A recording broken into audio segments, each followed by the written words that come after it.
Hi, I'd like to talk to you about my wing clipper tool. This is a new tool that's been introduced to work right along with flying geese units. Those flying geese units are one of our favorite units to work with in quilting, but sometimes they're a bit of a bugaboo to put together. What I like to do with my flying geese units is make them bigger than they need to be and then trim them down to the appropriate size. Sometimes the trim down becomes a little difficult though, because you're dealing with a rectangular unit that has two diagonal seams in it. Traditional rulers make that trim down process a bit more challenging than I wanted it to be. So I created this tool to be able to help me do that trim down process quick and easy. When I would go to trim down a flying goose unit, if I was right-handed, I would put the flying goose unit on my mat in a horizontal position with the goose section flying at me. This making a valley as opposed to making a mountain. If I happen to be left-handed, I would put that unit on my mat going vertical rather than horizontal. But what I'm going to do is take a look at the ruler. On the ruler, there are a bunch of different diagonal guidelines. This one diagonal is what I call the common diagonal. This diagonal is always going to be on one of the seams of the flying goose unit. It doesn't matter what size the flying goose unit is.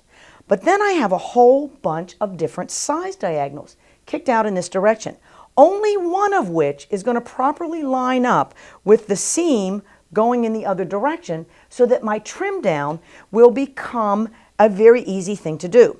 I'm going to position the tool on top of this with the two diagonal guidelines being my focus.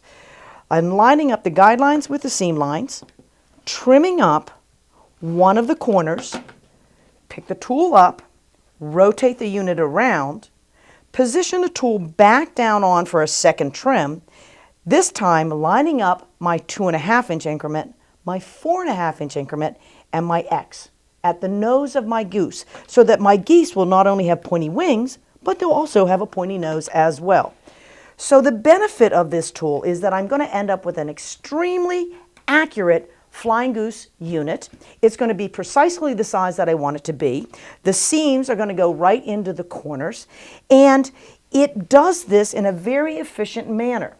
The original wing clipper will do 10 different sizes of flying geese, beginning from flying geese that are 1/2 by 1, 1 by 2, 1.5 by 3, 2 by 4, all the way up to the finished size of the flying goose unit, or the finished size of the ruler, which is a 5 inch by 10 inch flying goose.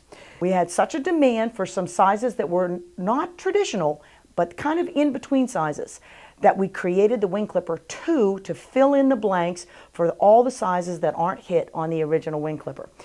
The tool comes along with a set of step-by-step directions. When you open the directions, what you'll see is my recommended construction technique for making the geese.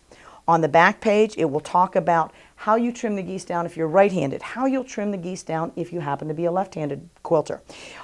Also included is a chart that will give you all the sizes and the dimensions for the finished size flying geese, for the cut size flying geese that you're making, and the recommended size for the squares that you start out with. So you're going to be able to use this tool with any of the different flying geese patterns that you might have in your on your list of quilts to make. The wing clipper tool is available at your local quilt shop or from our website, where you can see additional videos on some of our other tools that you may want to have in your toolbox.